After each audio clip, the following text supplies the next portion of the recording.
I've been having an argument with one of my Patreon supporters. His name's Josh, and I thought Josh was full of shit because I cooked something a while ago and he told me I cooked it wrong and it can be done. I didn't think I cooked it badly. In fact, it was a pizza video where I did 3 different types of pizzas with unusual crusts, shall we say. But the thing is, I'd watched a TikTok on how to cook this pizza. And that's not a good source of information. TikTok is frankly shit for getting good information. So he said, ignore the TikTok crap, just use puff pastry and it will work. I still said, I don't believe you. And then he sent me a video of him doing it, and I stupidly agreed that I'd give him a Fire to Fork Zippo lighter. I'm even gonna give him the twin kit if this works. So that's one of the butane and normal fuel ones. So yes, I sell Zippos, if you didn't know. I don't know that it was a good decision, but it's a decision I made. And look, if he's taught me a new recipe, that's worth the money. So let's give it a crack. To start with, I'm gonna need to make some pizza sauce. Like a pizza base. So, also, I got these new bowls from Bare Bones, and I've got these in the charcoal. They're actually the bowls I've been using for ages, but these are the new colors. And just putting it out there, like I don't talk about products if I don't think it's worth your while. If you have someone who likes a good aesthetic and likes camping, they're good. They're really nice. They look really good up close. Anyway, that was a tin of crushed tomatoes. I use the Australian grown ones just because I like the taste more. Come at me, Italians. I had a guy get angry at me once for throwing a bit of garlic peel on the floor. I should say, I come here like every few months and almost inevitably, that's going in the fire, no one's been here since I was last here, so don't stress about me dropping a bit of garlic peel. It will blow away, it will biodegrade. I even spoke to Bo from Outback Cleanups about it, and he said, all good. So, chop up this garlic, or grate it, or crush it, or whatever you want to do, just needs to be fine. And we'll drop it in. Now, I've mentioned this a few times. This bloke, Andy Cooks, I'm not doing it so that he can grow anymore. The bastard's already got about 7 million subscribers, and I'm not exaggerating there. And he's only been going for about a year. Like, it's ballistic growth. But genuinely, he does really, really good stuff. So, I saw the funniest video the other day. Martha Stewart was saying that her friend, Snoop Dogg, taught her this technique. And it is actually genuinely a good technique, but I don't believe that Snoop Dogg taught her. But what you need to do is you get all your leaves, basil, this is basil, and then you roll them up like a joint. There is a fancy French word for this, I can't remember what it is, because I'm not a fancy French chef. I'm not even a chef, I'm just a cook.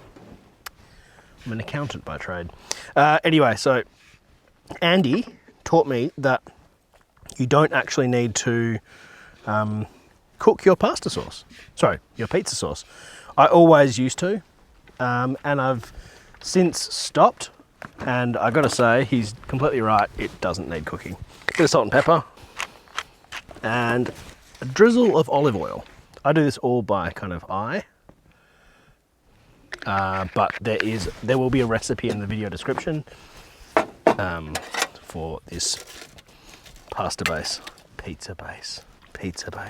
Surprisingly simple. I always thought there was onion in pizza sauce, but there isn't. Just 1 clove of garlic to 1 tin of tomatoes, which is very easy to remember. Let's make a pizza. So we need some puff pastry. Now, if you don't have a freezer, that's okay. You can just take the amount of puff pastry you need, so like your 1, 2, 3 sheets, whatever, and put it in your fridge, frozen, or your esky or whatever, and sealed if it's in an esky, and it will defrost eventually. But if your fridge is pretty cold, honestly, you're not going to have an issue with it. It's not going to get to a point where it's going off. It'll just be a little bit floppy, which is actually perfect. And yes, I just heard what I said in my mind, and the 11-year-old in me wants to make a dirty joke. This has no purpose other than it helps you get stuff out of the camp oven. If you have a Baduri oven, they are the best for pizzas just because they're low and wide. Fred, what do you want? What do you want, mate? Don't know if you can see Fred here, but he's just begging. Look at this.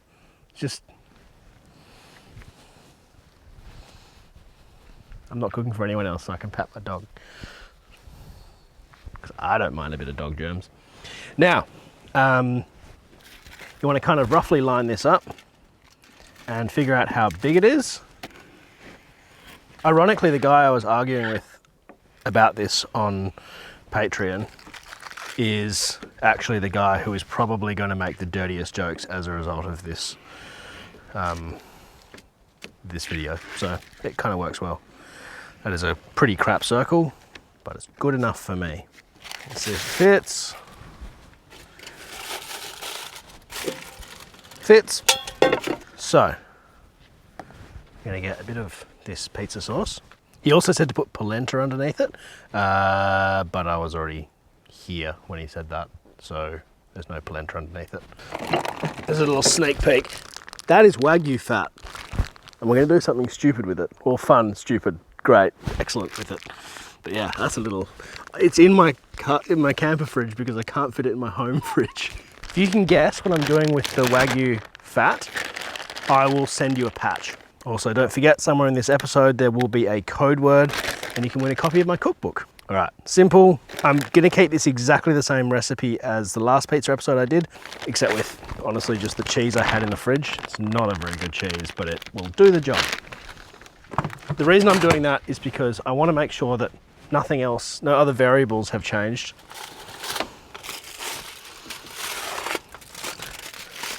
It's a fair comparison. Cacciatore, not chorizo. Cacciatore is Italian salami, and that'll give it that Italian restaurant sort of taste.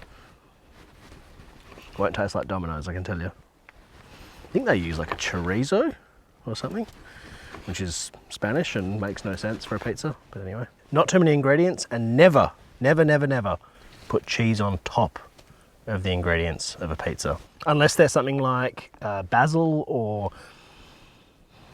mushroom, maybe. You can put cheese on top of them, but anything that you want to be crispy and lovely, you should have exposed. Drop the pizza in the camp oven. So it's sitting pretty well there. We're good to go. Let's go to the fire.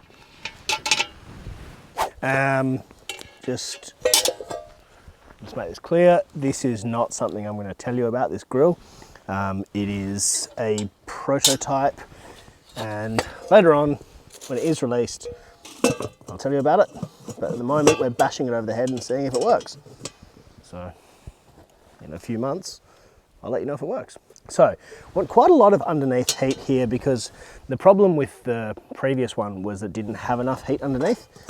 So I'm going to go probably like 40% underneath and 60 on top. Pizzas, you pretty well can't have too much heat. Oh, sorry, you can't have too much heat on top. Like in a pizza oven, in my little Gosney at home, my big Gosney actually, I've got both. I can cook a pizza in 90 seconds.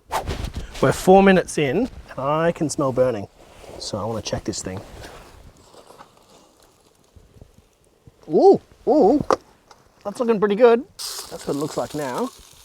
Not done, but it's on the right track. The key is to make sure that puff pastry is actually touching the base as well, so that it does get cooked.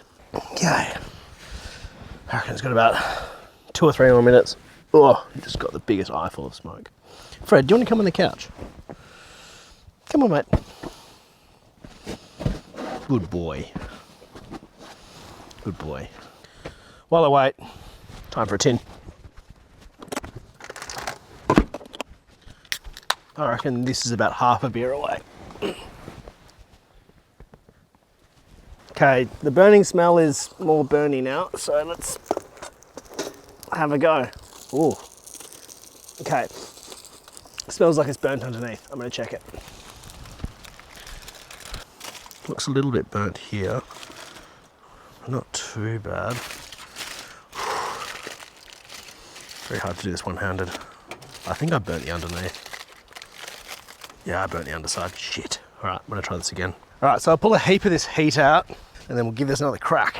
All right, let's just quickly check this. It's been about, I don't know, 6 or 7 minutes. No. It just keeps burning underneath. This is the second one I burnt the underside of. I don't know how the hell you do it without burning the underside. It's soggy on top and burnt underneath. One more try. I don't know why I'm giving Josh so many opportunities here. One more try. Now, I've cleared literally all of the coals from underneath this grill. It's just going to be the residual sand heat. So we're going to call that 90-10. So 10% heat underneath, 90% on top. Let's give this a crack. Cook you good thing. I might have enough ingredients for one more. After that, I'm just eating all the toppings and calling it a night. And Josh, you're not getting a bloody lighter if I don't make it in 4 goes. All right. Bloody hell. I've never in the history of Fire to Fork have I cooked something so many times. Okay. I smelt a little bit of burning, so I'm just going to check it. Oh, no, we're good. It's still pale. See, like, yeah. Not everything's not melted yet. Oh, I think we're good. All right. Might even chuck some more top heat on. I don't know, I mean, it seems to work well if you cook it like anything but a pizza. I've never had a slow cooked pizza before. So weird. Nothing about this makes sense in my pizza cooking experience, but oh well. We're learning. And you're learning with me. Some bloody flame on this. So I'm adding these pine needles basically to get flame, because it'll pull air through the fire. Oh, bloody hell. Cool. It must have been half an hour. Like, honestly, I don't know how long it's been exactly, but it's been a long time. This bloody thing's been on. All right. I mean, it looks like a pizza. It's got a kind of a, it's got enough rigidity in the base. All right, bugger it. Let's just give it a go. I'm bored. I'm sick of cooking this thing. Cooked 2 other pizzas already. See if it worked. Actually, lay that down there. I'm just going to take this. Oh,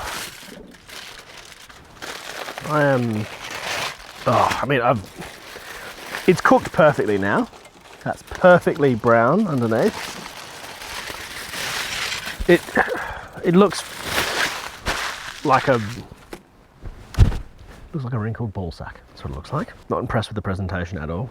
Let's put some basil on it to make it look a little bit better. All right, time for some B-roll of a ball sack. That's gross.